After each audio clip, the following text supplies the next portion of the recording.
So today, instead of just simplifying radicals, we're going to look at how to add, subtract, multiply, and kind of rationalize them when we have them in the denominator or a division problem. So the first thing we want to look at is this adding and subtracting idea and realize that we really have to have like terms. So something you guys can compare this to that you've done before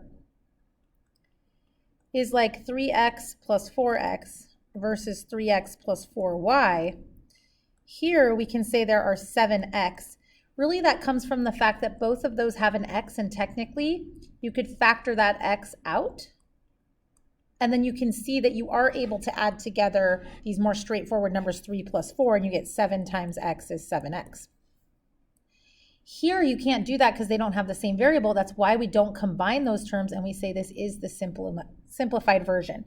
So for example, if you look at example number 4a, you'll see that these both have the same radical. So technically the idea that we're saying is I could factor out this greatest common factor of the square root of 7bc, and that would leave 14a in the first term plus 5a in the second term, which add to 19a, and that 19a is still being multiplied by this radical, which will give us 19a times the square root of 7bc. And so you see that it works a lot like combining like terms, that common part is there and continues to be there, but the arithmetic is done in the numerator and denominator, or excuse me, in the coefficients.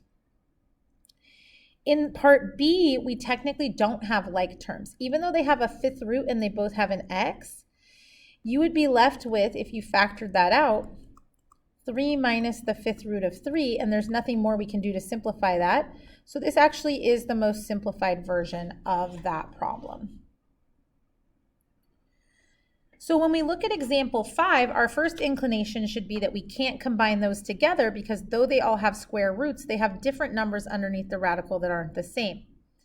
However, we also know from our previous lesson that these radicals could be written in a different way and possibly a more simplified form.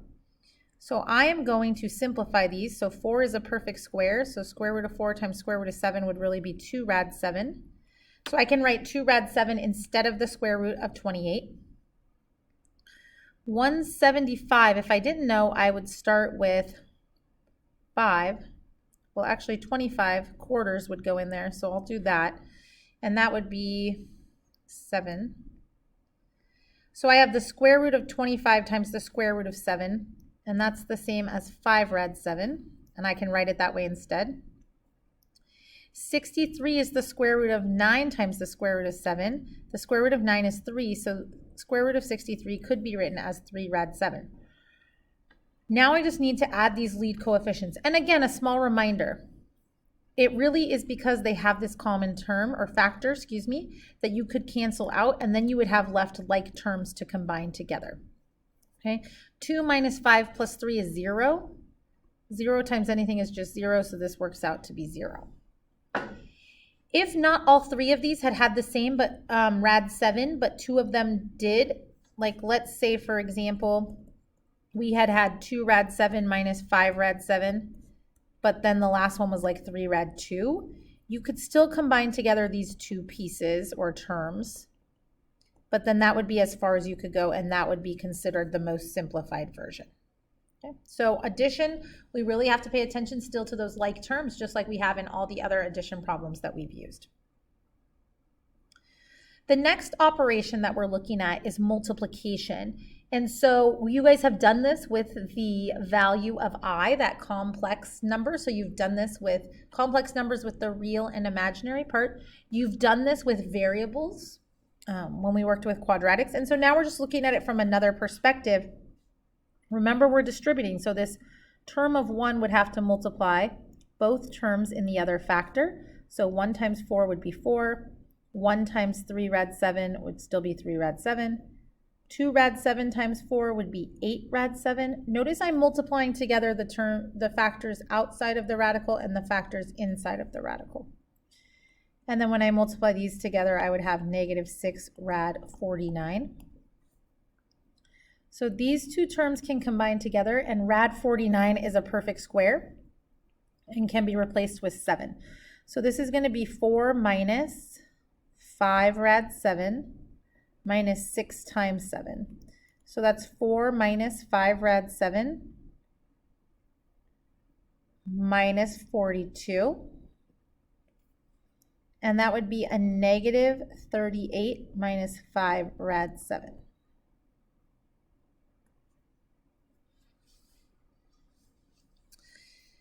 I'm going to also do this with part B, and part B should seem familiar to you. Again, we've used this before. So you remember when we wanted to simplify denominators that had imaginary pieces in them, we multiplied them by what we called their conjugate. And conjugate meant they had the same terms but with a different sign in between them. So again, here you are seeing conjugates. And again, they get this label or this special mathematical term because something special happens when you multiply them together. Specifically here because they're square roots and these create perfect squares. So see, 5 times 5, a perfect square.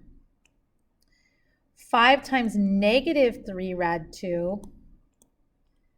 5 times positive 3 rad 2.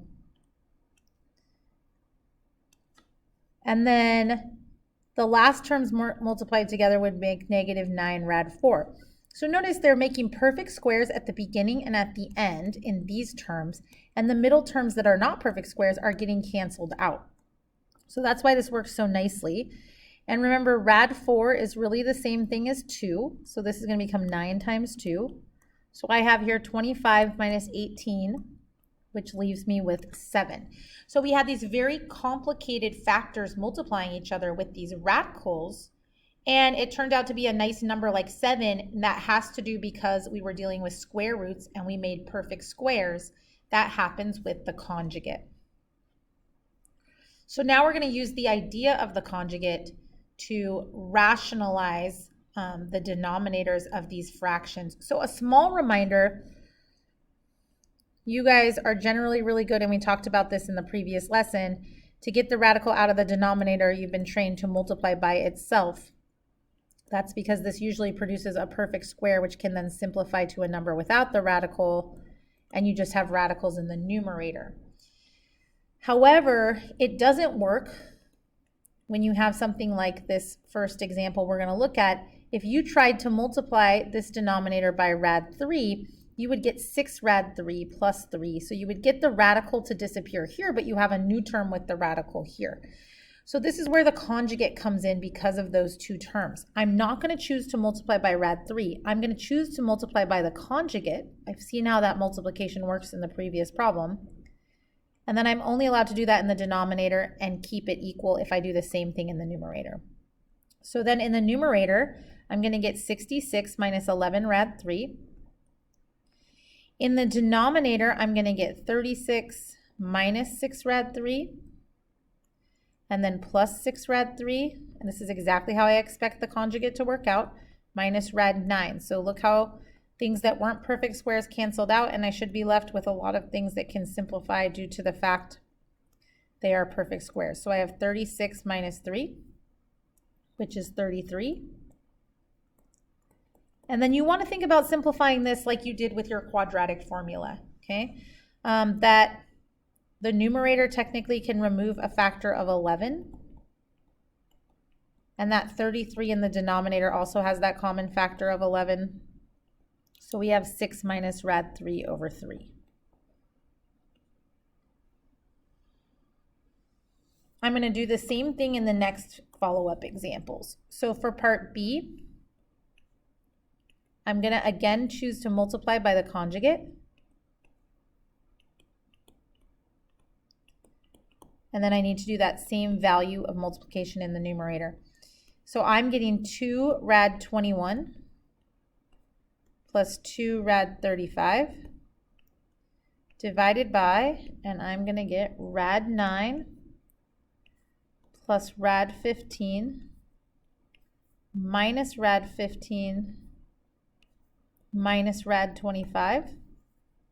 And I should hopefully see some things that can simplify in that denominator given that I use the conjugate. So I see these terms cancel out and I have perfect squares here. I have 3 minus 5, which is negative 2. And both the terms in the numerator are divisible by negative 2. Remember, it has to divide both of the terms. So I would have negative rad 21 minus rad 35.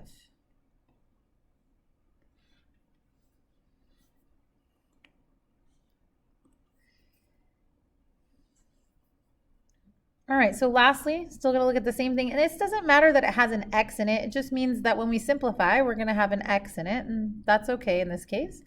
That's just how the problem was given to us. So in the numerator, I'm gonna have 12x plus 4x rad 6.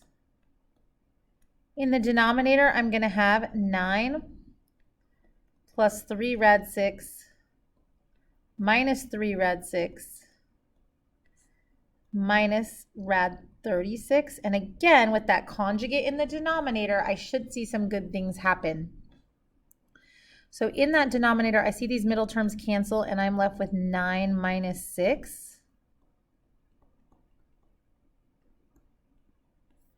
And that 9 minus 6 becomes a 3.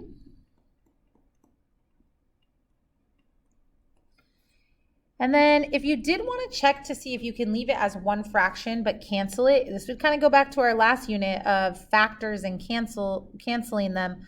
In my numerator, 12x and 4x rad 6 have a greatest common factor of 4x. And I'd be left with 3 plus rad 6 over 3. Notice the factor of 3 cannot simplify with 4 or x. It's not allowed to simplify this term of 3 because it's a term and not a factor. So either of these answers is fine. If you did want to separate it into multiple fractions, you could think of it as 12x over 3 plus 4x rad 6 over 3, and that would become 4x plus 4x rad 6 over 3. Okay, so focus of this lesson, can you add, subtract, multiply, and then divide in the sense that you're really leaving still a division problem or a fraction, but you've rationalized the denominator. This covers both skills 3 and 4, and then your job is to work on and finish the homework that you have for these skills. And if you are behind on anything from skills 1 and 2, you could get those done as well.